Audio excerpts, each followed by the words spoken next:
You've reached Lena. Please leave a message. Beep. Lena. I froze, nearly dropping my phone when I heard Rick's slurred speech. Why was my soon-to-be ex-husband calling me at 10 p.m. on a Tuesday? I screwed up real bad, Lena. I need you to know something. He rambled on drunkenly. I looked over at my 13-year-old daughter Zoe sitting next to me on my parents' couch. We were halfway through our movie night sleepover when he called. Who is it, Mom? Zoe asked, pausing the movie. It's your dad, sweetie. I need to take this outside for a minute. Stay here, I said, attempting to keep my voice even. I stepped out onto the front porch and took a deep breath. What do you want, Rick? I asked sharply. He paused before answering bluntly. Kara's pregnant. I staggered back against the porch railing like I'd been slapped. Kara, the woman he left me for 6 months ago, was pregnant with his child. My ears rang as the revelation sank in. I had my suspicions about his relationship, but it was still a staggering betrayal. As I struggled to process this news, Zoe opened the front door. Mom, is everything okay? She started before seeing the pained look on my face. I quickly composed myself. Everything's fine, sweetie. Your dad had some news he needed to share, I said vaguely, attempting to shield her. Sensing my despair, Zoe wrapped her arms around me comfortingly for a few moments, until I gathered the strength to head back inside. I took a deep breath and asked coldly, I assume Kara knows you're married with a child then? Rick hesitated. No, I haven't told her everything yet, but I will, he added defensively. I sighed disgustedly. Even now he was continuing his web of lies. Rick rambled at me desperately for a few more minutes before I cut him off sharply. Enjoy your new life then, I said scathingly before hanging up. When I returned inside, Zoe was sitting on the couch with a concerned look on her kind face. At only 13, she had maturity beyond her years. I sat down and pulled her close. As she rested her head on my shoulder comfortingly, I knew I had to tell her. Sweetie, your dad called to tell me. Kara is going to have a baby, I revealed gently. Zoe stiffened next to me, processing what I just shared. I know this is painful news, honey, but I promise, no matter what, we'll get through this together, I said, holding her tighter. Zoe looked up at me, her eyes glistening slightly. I'm so sorry, Mom, she said quietly. Seeing the wisdom and resilience in her face in that moment grounded me. I knew then I would do whatever necessary to protect my daughter and our future. Rick's selfishness would not break us. I pulled Zoe into my arms as we comforted each other late into the night. Tomorrow would bring new challenges, but tonight we still had each other. The next morning, I slowly opened my eyes, momentarily forgetting the anguish from Rick's late-night call. Zoe was still sleeping peacefully beside me, as pale dawn light filtered into my childhood bedroom. As the fog of sleep lifted, the harsh reality set back in. Rick was having a baby with another woman. I sighed heavily and pulled myself out of bed, careful not to disturb Zoe. Over a strong cup of coffee, I began making plans. I would need to find an apartment for Zoe and I immediately. I refused to uproot Zoe from her school and friends. Rick would just have to move out of our family home instead. I also emailed my divorce lawyer requesting an emergency meeting. I needed to formally document Rick's latest betrayal in case he tried denying it later. As I was typing, I heard light footsteps behind me. Morning, Mom, Zoe mumbled, rubbing the sleep from her eyes. Morning, sweetie, I replied, attempting a smile. Zoe studied my face. So it wasn't just a bad dream then? She asked quietly. I sighed, gesturing for Zoe to come sit with me at the table. I grasped her hand tightly. No, honey, it wasn't a dream, but we're going to get through this. Zoe nodded, determination in her young eyes. Can I help with the apartment search today? I squeezed her hand, my heart swelling with love and pride. Of course you can. We're in this together.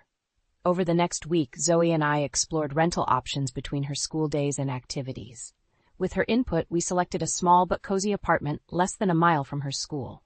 Zoe loved its corner unit location and spacious bedrooms. I also had an illuminating meeting with my lawyer, Julia. She informed me that if I filed my paperwork strategically, I could potentially claim financial damages from Rick due to his adultery and imminent new child. This is brutal, but it's necessary you protect yourself here, Julia advised bluntly. Document every interaction with Rick moving forward. I left Julia's office with renewed focus. I refused to let Rick destroy the stable home Zoe and I had built. If it took legal action to guarantee our financial future, so be it. I would do anything for my daughter, even leverage Rick's cruelest betrayal against him. Over the next few weeks, Zoe and I slowly settled into our new apartment routine. Underneath our determined exteriors, though, grief lingered. Sometimes after Zoe went to bed, I let the tears fall, mourning all Rick had callously broken. But Zoe needed me to be strong. So each morning, I picked myself up and continued building our new life, brick by difficult brick. And slowly, the pain began to recede. Today we were going to pick up the last small boxes from the old house while Rick was at work. I steeled my nerves as we pulled into that once familiar driveway, focusing solely on quickly grabbing our things. This was just a pit stop before Zoe and I continued speeding towards our new beginning, fueled by resilience and just a hint of revenge. A few days later, I sat staring blankly at my laptop screen. My eyes kept drifting to the manila envelope sitting ominously on the corner of my desk. Inside were photos of Rick, seeming to depict a close relationship with his pretty young assistant. They were innocuous so far, shots of them having coffee together, walking and smiling after work events. But the implications were clear. My investigator friend Kara had taken the photos over the past month, tracking Rick's interactions with his assistant, Nina. She also provided detailed records of Rick's past credit issues and questionable business expenses. I leaned back with a heavy sigh, sadness washing over me. Our marriage meant so little to Rick that he began seeking out Nina before we were even divorced. My sadness quickly transformed into anger. Not at Nina. She seemed oblivious thus far to Rick's web of lies. No, my fury was directed solely at my selfish, philandering husband. If Rick wasn't willing to honor our marriage vows, then I no longer owed him discretion either. I suddenly realized I now had the means to strategically introduce turmoil into Rick's life. If I anonymously provided Nina documented proof of Rick's serial manipulation and lies, their budding relationship would certainly implode. And who knows what would happen if I tipped off his employer about Rick's shady financial dealings over the years. They likely wouldn't react well to fraud allegations. As an ethical, law-abiding woman, these vengeful ideas should have given me pause. But I was far beyond playing fair with Rick at this point. He had already demolished any integrity or good faith between us. After Rick's latest betrayal, I was determined to protect myself and Zoe at any cost. If that meant leveraging Rick's misdeeds against him, then so be it. Over the next few days, I discreetly compiled documentation of Rick's most questionable financial decisions and emails clearly showing his overly close work friendship with Nina. I typed up an anonymous letter to accompany the evidence packet, highlighting Rick's deceitful nature in business and marriage. This would clearly demonstrate to Nina that her charming, attentive boss was manipulating yet another unsuspecting woman. I knew the revelation would shock and deeply hurt Nina once she connected all the lies. But she deserved to know the truth about Rick before their relationship went any further. I was doing her a favor in the long run. At least that's what I told myself as I printed the letter and packaged everything for mailing. This was mere retribution, I reasoned, for the emotional agony Rick forced Zoe and I to endure. The day I dropped that fateful package in the mail, I drove home with hands shaking slightly. I kept glancing in the rearview mirror, almost expecting Rick to be following me, having somehow uncovered my vengeful plot already. But as the days passed with no reaction from Rick, I relaxed slightly. Clearly Nina hadn't directly accused Rick yet, though undoubtedly the seed of suspicion was planted. Soon, I mailed a similar anonymous package to the ethics division at Rick's company. Those records documented inconsistent expense reports, questionable payments, and opaque financial transfers over the years. If Rick thought I would fade quietly into the background, allowing his lies and manipulation to continue unchecked, he was sorely mistaken.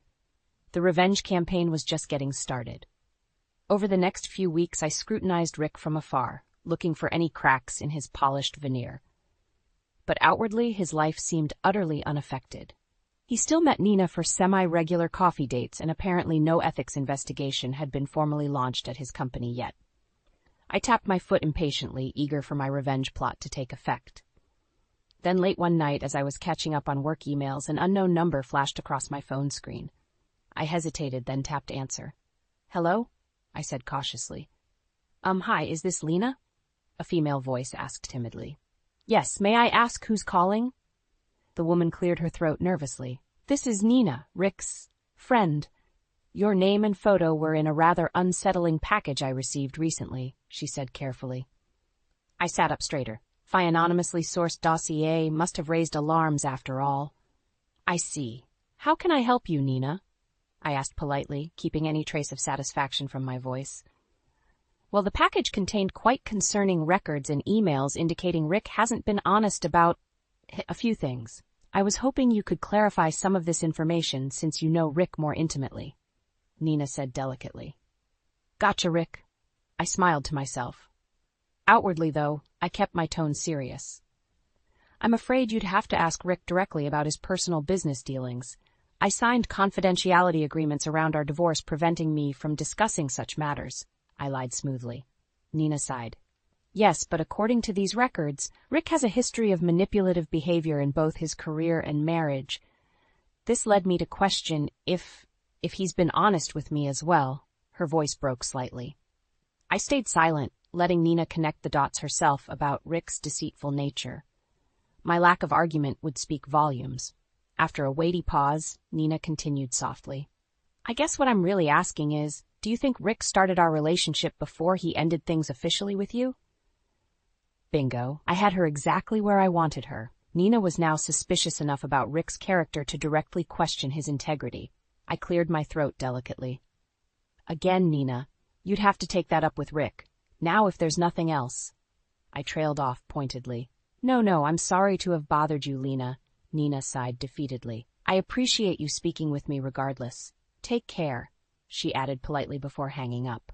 I set down my phone with a satisfied smile. Even if I didn't outright confirm Rick's misdeeds, my responses undoubtedly compounded Nina's doubts. Let her rip Rick's deceitful web apart herself. Over the next few weeks, I noticed Nina looked more strained and distant around Rick at public work events I happened to observe. Soon after, Rick showed up on my doorstep unannounced one evening, rage simmering beneath his controlled exterior. My revenge plot was working perfectly. Now to let Rick sabotage himself, while I watched karma unfold with pleasure. I peered through the door's peephole before slowly opening it. Evening, Rick, I said coolly, blocking his access. To what do I owe this surprise visit? Rick's jaw clenched, his genial mask slipping.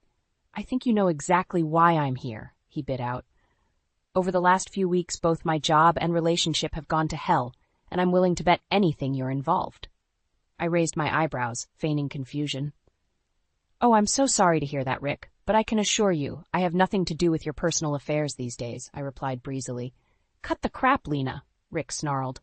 Misleading documents just happened to anonymously land on my girlfriend and employer's desks, destroying credibility. What a coincidence, given our current divorce proceedings. I glared back unfazed by his temper. I suggest you watch your tone. Unless you have tangible proof of these allegations? I asked coolly.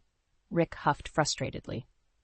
You may have covered your tracks, but I know your moralistic little fingerprints are all over this. You've always been petty and self-righteous. My, Rick, getting desperate now, are we? I scoffed. Grasping at straws to pin unrelated events on your nearly ex-wife? I have better things to do than obsess over your melodramas. We built a 20-year life together, Lena, and you're just fine watching it burn? Rick asked bitterly. You burned our marriage to the ground yourself last year, Rick, I said sharply. I've simply been trying to build something new from the wreckage. Any cracks emerging now are consequences of your own deceptions. Rick opened and closed his mouth indignantly, at a loss for how to redirect blame solely back on me. I sighed, leaning warily against the doorframe. Now, unless you have anything pertinent to discuss about our daughter, I believe this conversation has run its course, I said with finality. Rick glared balefully at me for a few moments before spinning sharply and stomping back to his car without another word. I watched his taillights fade into the night with vindictive satisfaction. Let him marinate in self-inflicted paranoia over failing work and relationship prospects. Meanwhile, Zoe was thriving. She made honor roll again this quarter and started a humble jewelry business she managed mostly online. Who was that mom? She asked when I returned inside. No one important, sweetie, I assured, kissing the top of her head where she sat doing homework. Zoe glanced up at me curiously, but didn't press the issue. She learned long ago involving herself too deeply in adult affairs only led to hurt. I squeezed Zoe's shoulder affectionately before heading to my bedroom, a slight smile playing over my lips. My revenge plot was succeeding perfectly. Soon, Rick would crash and burn. In the meantime, Zoe and I would continue building our peaceful life, heads held high. The contrast grew starker by the day between her steady resilience and Rick's floundering lies. Karma had arrived right on schedule. Over the next few months, I watched with growing satisfaction as Rick's life unraveled spectacularly. Soon after his enraged visit, Rick's employer formally launched an ethics investigation focused on several key executives, including Rick. The day I glimpsed Rick storming red-faced from the CEO's office, I knew heads would start rolling. Sure enough, a week later, Rick found himself unemployed after over 15 years with the company. Turns out, corporations don't appreciate mid-level managers misrepresenting financial records for personal gain. The day Rick boxed up his office, I drove by long enough to watch security escort him briskly from the building. His cropped hair couldn't quite hide his burning ears as whispers from former colleagues followed his perp walk of shame to the parking lot. At home, Rick's situation deteriorated further once Nina discovered she wasn't the only other woman occupying his time and empty promises. Even I was surprised when Kara uncovered Rick had been stringing along yet another young administrative assistant for months. Nina soon gathered the remnants of her dignity and cut Rick completely out of her life. She had plenty of sordid evidence regarding Rick's serial manipulation and lies to inoculate her against his sweet talk. I almost felt sorry watching Rick pathetically chase after her for weeks, his desperation growing more palpable each day. Almost, but not quite. They both fully deserved the misery this unraveling caused. In the meantime, Zoe flourished in her new school and part-time job. Though still soft-spoken, her inner strength and savvy shone through more each day. She had handled recent challenges with a grace far exceeding her 14 years. I made sure to frequently verbalize how proud I was at Zoe's resilience. My college savings is growing, Mom, but I keep adding to savings too for our family trip to Japan next summer, she told me cheerfully one evening. My heart swelled listening to Zoe eagerly outline travel plans she researched herself. Rick's absence barely even registers for her anymore. In his place stood a mature, thoughtful young woman wise beyond her years. Rick clearly recognized Zoe's glowing development as well. One day I exited the courthouse after yet another tedious divorce hearing to find Rick loitering outside. His belongings now occupied the extended stay motel visible over his shoulder across the street. Seeing me, Rick shuffled over pathetically. "Lena, wait," he pleaded, reeking of stale cigarettes and regret. "I just want to talk about Zoe. Isn't there any way for us to be a family again?" I looked at him levelly. "You decided our family wasn't a priority last year, Rick. We're moving forward on our own path now. Goodbye." I briskly turned towards my car without a backward glance. Rick didn't try stopping me this time. We both knew the chasm now gaping between my bright new future and his crumbled kingdom was permanent and irreparable. Settling into my driver's seat, I glimpsed Rick's shattered silhouette staring after me through the rearview mirror until I turned the corner. Then his forlorn shadow disappeared from view as I drove steadily onward towards home. Over the next few months, Rick grew increasingly desperate, his life now in shambles. He drove by Zoe's school, hoping to see her. He loitered outside my office, begging for loans to pay overdue bills. He even showed up at my parents' house once pathetically drunk, raving about reconciliation.